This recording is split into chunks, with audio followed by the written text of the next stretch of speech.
आज 31 डिसेंबरच्या पूर्वसंध्येला विटा पोलीस स्टेशन ठाणे व वाहतूक शाखेच्या वतीने विटा शहरामध्ये दारू नको दूध प्या असे आवाहन करीत शहरांमधील शिवाजी चौकामध्ये दूध वाटप करण्यात आले। यावेळी वाहतूक शाखेचे प्रमुख सचिन माळी साहेब यांच्याकडून आवाहन करण्यात आले।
शहरातील नागरिकांना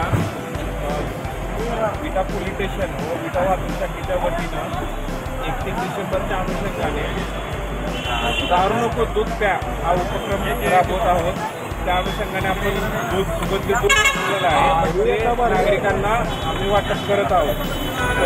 सर्व नागरिकांनी त्या दुधाचा आस्वाद घ्यावा व दारूपासून लांब राहावे, हे विटा पोलीस स्टेशन व विटा वाहतूक शाखेच्या वतीने सर्व विटा नागरिकांना आवाहन करीत आहोत।